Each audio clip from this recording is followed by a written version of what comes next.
Hello students, कैसे हैं आप सभी लोग। मैं हूं Pooja Singh and welcome back to my channel accounting master class.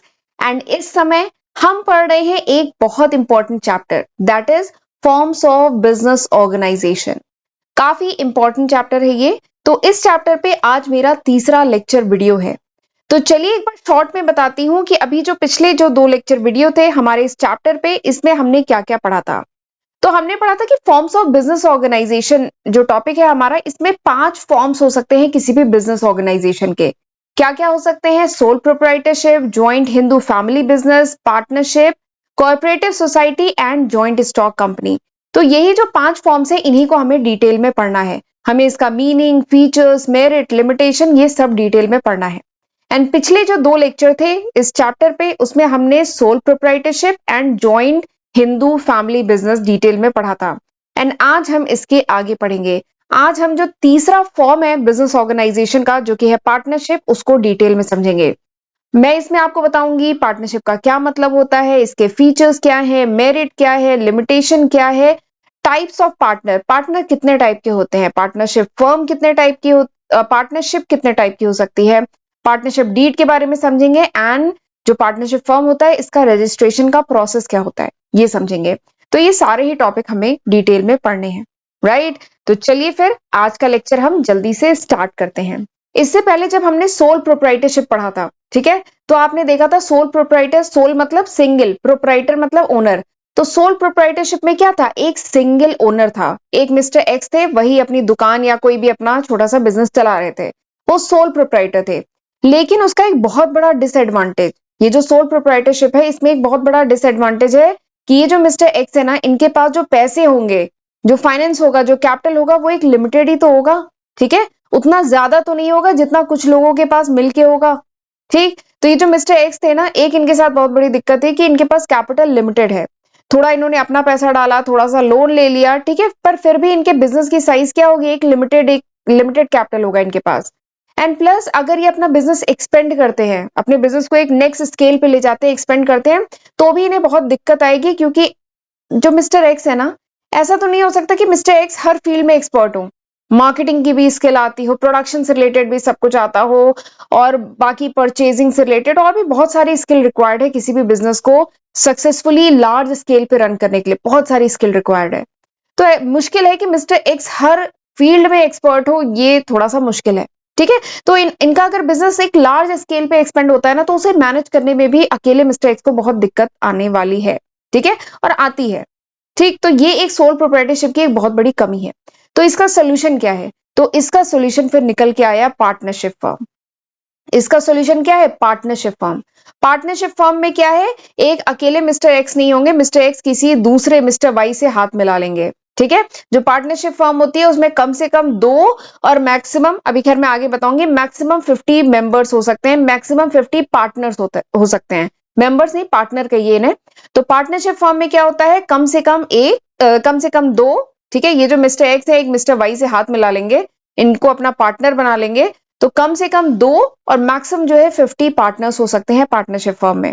तो सोचिए, अगर हम एग्जांपल लेते हैं कि 4 लोग, मिस्टर एक्स, वाई, जेड और मिस्टर ए, ये 4 लोगों ने मिलकर एक पार्टनरशिप फर्म बनाई, तो बताइए इसमें कैपिटल भी तो ज्यादा होगा। ये चारों ही लोग मिलके अपना कुछ कैपिटल कंट्रीब्यूट करेंगे, प्लस ये लोग कुछ थोड़ा थोड़ा लोन भी ले लेंगे, तो यहाँ पे नो डाउट कैपिटल जो होगा वो ज्यादा होगा। प्लस ये लोग अलग अलग अपनी अपनी फील्ड के एक्सपर्ट भी तो होंगे, ठीक है। दे हैव वेरीड स्किल, इन सब में अलग अलग स्किल्स होगी। कोई प्रोडक्शन की नॉलेज बहुत अच्छा रखता है, कोई शायद निगोशिएशन किसी का बहुत अच्छा है, किसी का मार्केटिंग बहुत अच्छा है, ठीक है। तो सब में कोई फाइनेंस का बहुत बढ़िया पर्सन है, तो सब में अलग अलग स्किल होगी। तो अब नो डाउट ये बिजनेस ज्यादा ग्रो करेगा। एंड प्लस ये अपना जो भी प्रॉफिट है उसको तो शेयर करेंगे ही, प्लस जो रिस्क है, ठीक है। यहाँ पे क्या था? सोल प्रोप्राइटर में मिस्टर एक्स का सारा रिस्क था। अगर बिजनेस को लॉस होता है तो यहाँ पे था ना अनलिमिटेड लाइबिलिटी, मिस्टर एक्स की पर्सनल प्रॉपर्टी भी सेल की जा सकती है अगर बहुत ज्यादा डेप्ट हो गया तो, और वो नहीं रिकवर हो पाया तो, ठीक है। बट यहाँ पे क्या है? रिस्क भी ये शेयर करेंगे, तो इन्हें अकेले पूरा हेडेक लेने की जरूरत नहीं है, ये चारों पार्टनर मिलके प्रॉफिट भी शेयर करेंगे, रिस्क भी शेयर करेंगे, ठीक। तो ये सोल प्रोप्राइटर में जो कमी रह गई थी ना, सोल प्रोप्राइटरशिप की जो कमी थी, वो उसका सोल्यूशन क्या है? पार्टनरशिप, ठीक। तो अब मैं काफी कुछ, वैसे आपको पार्टनरशिप के बारे में आइडिया लग गया होगा, तो एक डिटेल डेफिनेशन पार्टनरशिप की बताती हूँ जो लिखा है इंडियन पार्टनरशिप एक्ट 1932 में। ठीक है। इंडियन पार्टनरशिप एक्ट 1932 में बताया गया है कि पार्टनरशिप क्या है। तो पार्टनरशिप क्या है? ये एक रिलेशन है। It is a relation between persons who have agree to share the profit. ये एक रिलेशनशिप है पर्संस के बीच में, जिसमें कम से कम 2 मैक्सिमम 50 हो सकते हैं। हमने यहाँ एग्जाम्पल में 4 लिए हैं। ठीक है, तो ये एक रिलेशनशिप है बिटवीन पर्संस जो अग्री किए हैं कि वो क्या करेंगे, वो प्रॉफिट को शेयर करेंगे। They will share the profit of the business, अपने बिजनेस के प्रॉफिट को शेयर करेंगे। ठीक है, बिजनेस जो वो कैरी ऑन कर रहे हैं by, and this business is carried on by all और any one of them acting for all. इसका क्या मतलब है? ये जो बिजनेस है this is carried on by all, यानी ये बिजनेस में एक्चुअली में अब काम कौन करेगा? या तो ये चारों मिलके काम करेंगे, या ऐसा भी हो सकता है कि कोई एक काम कर रहा हो बाकियों के बिहाफ में।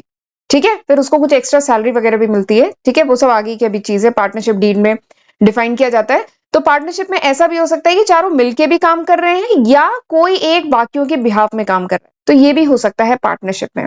ठीक, तो समझ में आ गया। इंडियन पार्टनरशिप एक्ट 1932 में बताया गया है कि पार्टनरशिप क्या है? एक रिलेशनशिप है पर्संस के बीच में जिसमें वो अग्री करते हैं कि वो प्रॉफिट लॉस को शेयर करेंगे बिजनेस का। ठीक है, and the business will be carried on by all और any one of them acting for all. ठीक, तो दिस इज पार्टनरशिप, यही है पार्टनरशिप। अब चलिए डिस्कस करते हैं पार्टनरशिप के फीचर्स। ठीक, तो सबसे पहला जो फीचर है पार्टनरशिप का, that is related with formation, यानी पार्टनरशिप फॉर्म कैसे होती है। तो अभी हमने बताया था ना, पार्टनरशिप फॉर्म जो है this is govern by Indian partnership act 1932।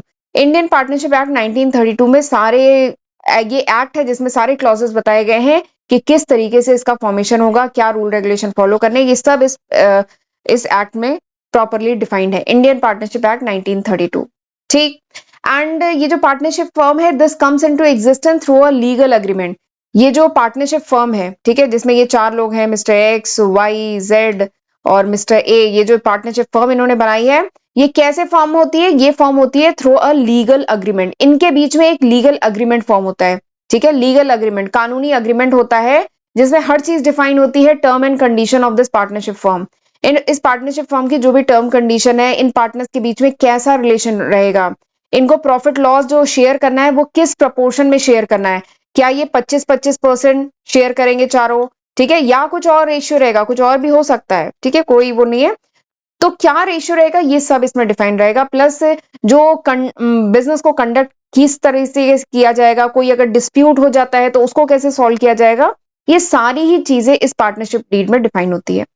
तो पार्टनरशिप फर्म का फॉर्मेशन कैसे होता है? Through a legal agreement. समझ में आया?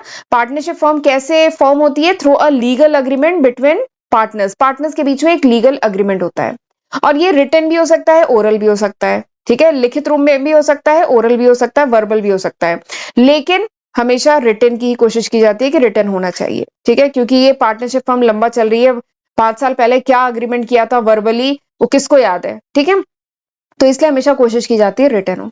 ठीक, और एक बात है, ये जो बिजनेस है ना, पार्टनरशिप फर्म ये जो रन करती है, इसका पर्पस क्या होता है? प्रॉफिट मोटिव से रन करती है, इनका काम होता है प्रॉफिट कमाना। ठीक है, अगर 2% चैरिटेबल पर्पज से मिल करके मिलते हैं, कुछ काम करते हैं, ठीक है, तो वो पार्टनरशिप नहीं कहलाती है। ये ध्यान रखिएगा, मैंने इसको नोट करके लिखा है कि पार्टनरशिप फर्म जो होती है उसका मेन मोटिव क्या होता है? प्रॉफिट कमाना। 2 लोग मिलके काम कर रहे हैं प्रॉफिट कमाने के पर्पज से, तो उसको कहा जाएगा पार्टनरशिप फर्म। ठीक, लेकिन अगर किसी चैरिटेबल पर्पज से 2 लोग मिलके कुछ काम कर रहे हैं तो वो पार्टनरशिप नहीं कही जाएगी। ठीक, तो ये एक इंपॉर्टेंट बात है, ध्यान में रखनी है। अगला जो इसका फीचर है that is related with liability. अगला जो फीचर है वो किससे रिलेटेड है? लाइबिलिटी। तो मैं अभी पिछली स्लाइड में भी डिस्कस किया था मैंने कि सोल प्रोप्राइटर में क्या था? सोल प्रोप्राइटर में याद है क्या था? Unlimited liability. अनलिमिटेड लाइबिलिटी थी ना, वैसे ही यहाँ पे भी है, जो पार्टनर्स है इनके अनलिमिटेड लाइबिलिटी होती है। अनलिमिटेड लाइबिलिटी का क्या मतलब है? अनलिमिटेड लाइबिलिटी का ये मतलब है, ये सपोज करिए 4 पार्टनर हैं, अनलिमिटेड लाइबिलिटी का ये मतलब है कि अगर इन 4 पार्टनर्स ने अपने पार्टनरशिप फर्म के लिए कुछ डेप्ट, कुछ लोन लिया हुआ था, ठीक है, और अब उसे लोन को रीपे करना है, वापस करना है, और जो बिजनेस के एसेट है वो सब आपने बेच दिए तो भी वो लोन पूरा नहीं पड़ रहा है, तो क्या होगा? ये जो मिस्टर एक्स, वाई, जेड और मिस्टर ए हैं, इनकी पर्सनल प्रॉपर्टी भी, इनके जो पर्सनल एसेट है उनको भी सेल किया जा सकता है।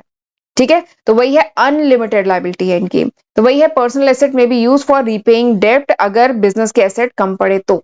ठीक, और एक बात और है, ये जो हर एक पार्टनर है ना, हर एक पार्टनर कितने डेप्ट, अगर सपोज करिए 1 लाख का है, ठीक है, बाकी डेप्ट पे कर दिए, पर 1 लाख का डेप्ट रह गया, अभी बाकी है। ठीक है, तो अब ये मिस्टर एक्स वाई जेड और मिस्टर ए ये कितने डेप्ट के लिए रिस्पॉन्सिबल है?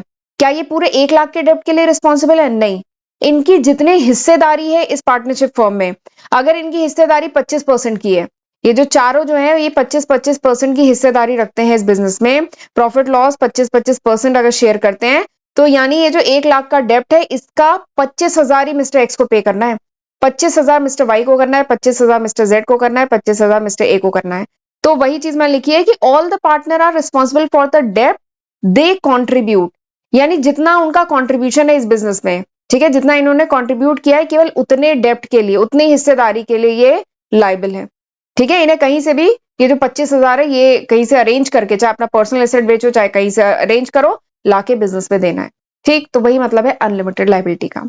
तो ये एक मतलब कह लीजिए लिमिटेशन भी तो है। ठीक, चलिए आगे बढ़ते हैं। अगला जो फीचर है पार्टनरशिप का, दैट इज रिस्क बियरिंग।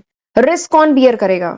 तो देखिए हमने सोल प्रोप्राइटर में पढ़ा था ना, मिस्टर एक्स इनका अकेला बिजनेस है, यही ओनर है, प्रॉफिट भी इनका, रिस्क भी इनका। ठीक, बट क्योंकि ये पार्टनरशिप फर्म है यानी सारे पार्टनर मिलकर रिस्क को बियर करेंगे। भाई अकेले क्यों करेंगे? रिस्क जो है मिलके बियर करेंगे, और क्योंकि ये रिस्क बियर कर रहे हैं तो इसका रिवॉर्ड क्या इनको मिलेगा? इसका रिवॉर्ड ये मिलेगा कि प्रॉफिट जब होगा तो भी ये शेयर करेंगे। ठीक है, तो पार्टनरशिप फर्म का एक बहुत इंपॉर्टेंट फीचर क्या है कि रिस्क वो मिलके शेयर करते हैं, और जो प्रॉफिट होता है उसको भी वो, जो भी अग्रीड रेशियो है, अग्रीड रेशियो मतलब पार्टनरशिप डीड में जो भी इनके बीच में रेशियो डिवाइडेड है, मिस्टर एक्स वाई जेड और मिस्टर ए के बीच में जो भी रेशियो डिवाइडेड, जो भी रेशियो डिफाइंड है, अगर ये 25-25% है तो जो भी रेशियो डिफाइन किया गया है इस रेशियो में ये इस लॉस को भी बियर करेंगे और प्रॉफिट को भी बियर करेंगे। ठीक है, देखिए share loss in the same ratio, अगर लॉस होता है तो लॉस को भी इसी रेशियो में बियर करेंगे, और प्रॉफिट होता है तो इसी रेशियो में वो आपस में डिवाइड करेंगे। ठीक है, ये हो गया तीसरा फीचर। चौथा फीचर क्या है? Decision making and control.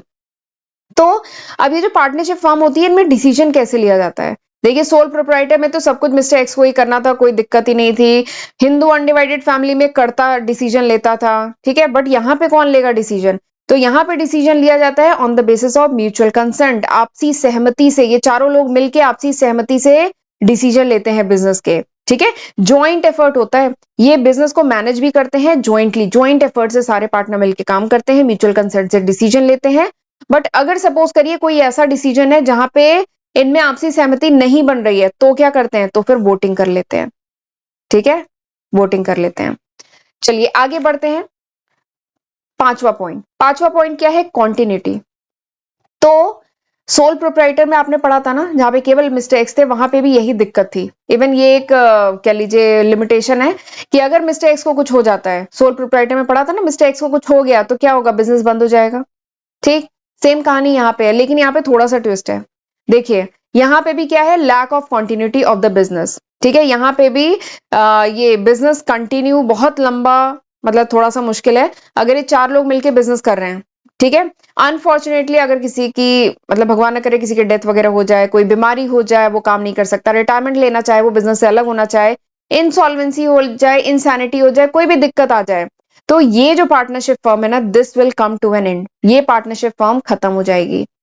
ठीक, अगर इन चारों में से कोई भी रिटायर होना चाहे, डेथ हो जाए, इंसॉल्वेंसी, इंसैनिटी कुछ भी हो जाए, तो ये क्या करेंगे? This partnership firm will come to an end, ये खत्म हो जाएगी। लेकिन यहाँ पे एक ट्विस्ट है। ठीक है, क्योंकि इनके बीच में एक अग्रीमेंट हुआ था ना कि एग्जाम्पल लेते हैं 25-25-25-25% ये प्रॉफिट लॉस डिवाइड करेंगे। ठीक है, जिसमें मिस्टर एक्स अब बीमार पड़ गया, वो काम नहीं कर सकते। ठीक, तो this partnership will come to an end, ये खत्म हो जाएगी। लेकिन अगर ये बाकी के 3 पार्टनर अभी बिजनेस आगे कंटिन्यू करना चाहते हैं, तो ये अपनी एक पार्टनरशिप फर्म, वही जो चाहे उसी को आगे कंटिन्यू करेंगे, पर एक न्यू पार्टनरशिप डीड बनाएंगे, क्योंकि यहाँ पे न्यू टर्म एंड कंडीशन होगी, नई पार्टनरशिप डीड बनाएंगे, और यहाँ पे जो प्रॉफिट लॉस को शेयर करने का जो रेशियो है वो फिर से नया डिफाइन किया जाएगा।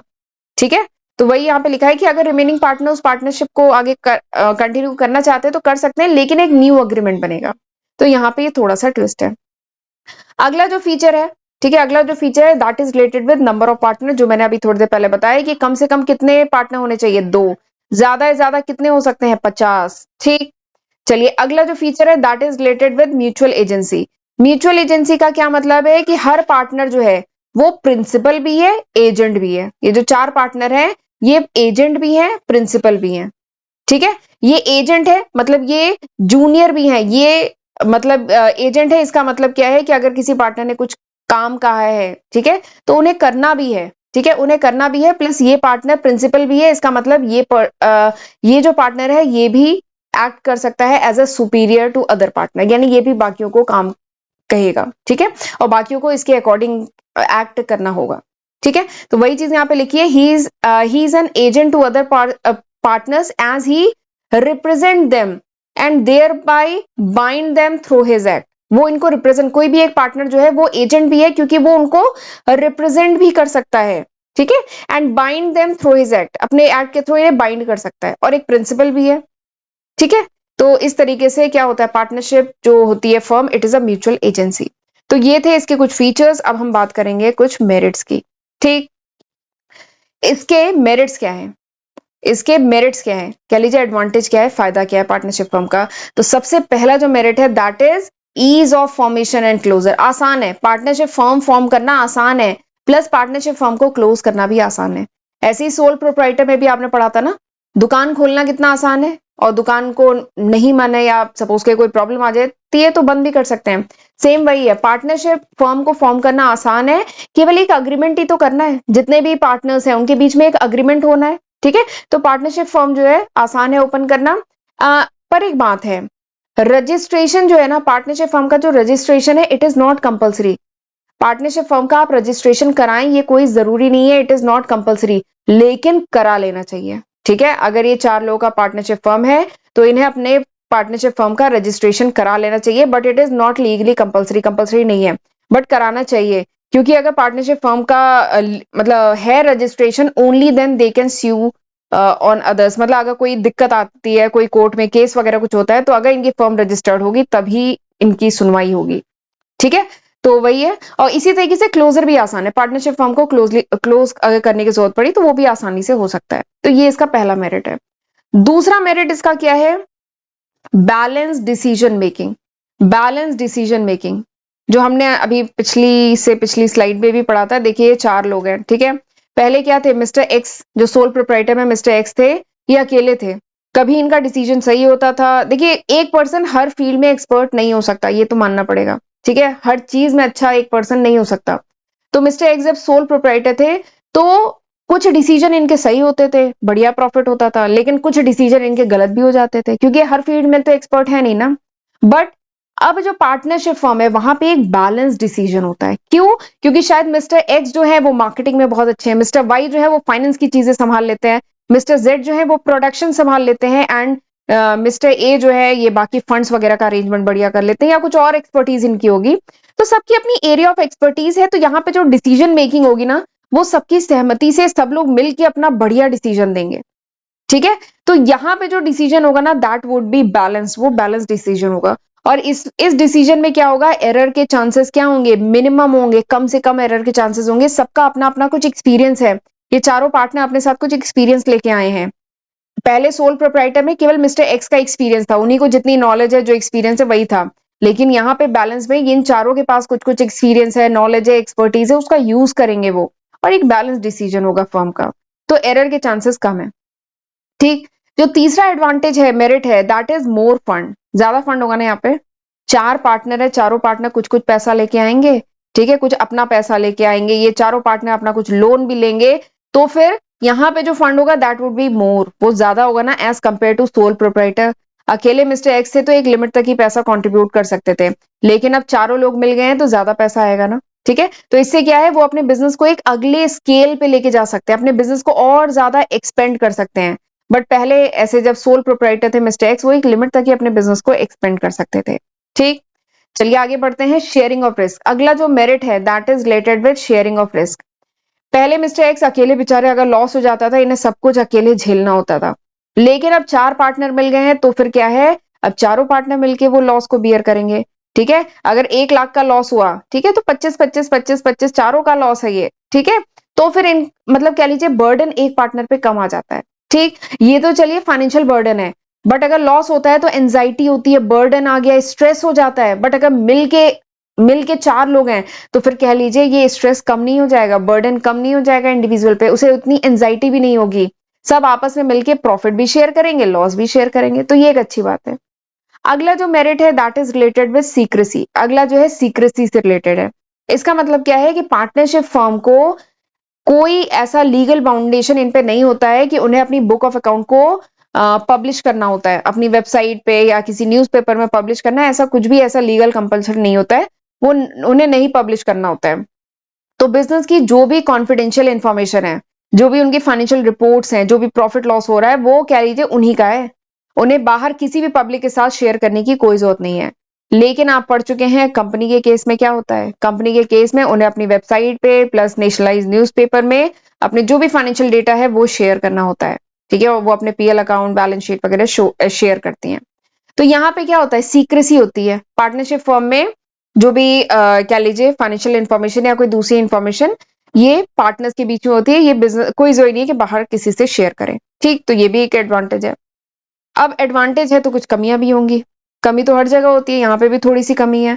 पहली कमी क्या है, जो पहले भी मैंने डिस्कस किया था फीचर में, कि यहाँ पे क्या है, अनलिमिटेड लाइबिलिटी। अनलिमिटेड लाइबिलिटी मतलब अगर बिजनेस पे ये जो पार्टनरशिप फर्म है, ठीक है, अगर इस पे डेप्ट है, उधार है, उसे रीपे करना है, और जो बिजनेस के जो एसेट हैं वो सफिशिएंट नहीं पड़ रहे हैं, तो पार्टनर्स को क्या करना पड़ सकता है, पार्टनर्स को अपने पर्सनल जो रिसोर्सेज हैं, पर्सनल एसेट है, वो भी बेचने पड़ सकते हैं उस डेप्ट को पे करने के लिए। तो ये क्या है, अनलिमिटेड लाइबिलिटी है।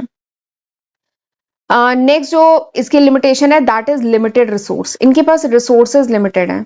ठीक है, एज कंपेयर टू, अब यहाँ खास बात है, एज कंपेयर टू कंपनी। देखिए सोल प्रोप्राइटर के कंपेयर में तो इनके पास ज्यादा है। पहले मिस्टर एक्स अकेले थे तो बेचारे जितना कैपिटल था, जितना रिसोर्सेज थे वही थे, लेकिन फिर इनके 3 और नए पार्टनर आ गए, पार्टनरशिप फर्म बन गई।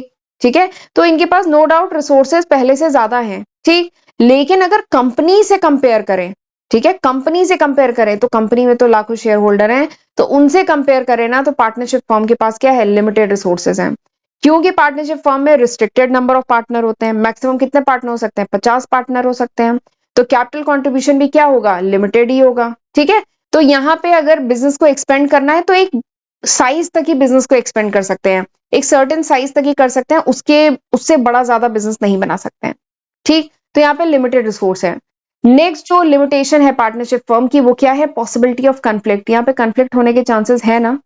अकेले मिस्टर एक्स को चलाना था बिजनेस, तो जो मन कर रहा था जैसे डिसीजन, आराम से मिस्टर एक्स अपने हिसाब से डिसीजन ले रहे थे, प्रॉफिट इनका, लॉस इनका, कोई दिक्कत नहीं है। लेकिन यहाँ पे 4 लोग मिलके बिजनेस चला रहे हैं, पार्टनरशिप फर्म चला रहे हैं, तो ऐसा हो सकता है कि इनके बीच में, देखिए हर पर्सन की ओपिनियन अलग होती है, तो देयर इज अ चांसेस कि डिफरेंस इन ओपिनियन, ओपिनियन जो इनकी राय है वो अलग हो सकती है, तो इसलिए इनके आपस में कंफ्लिक्ट होने के चांसेस हैं, मतभेद होने के चांसेस हैं।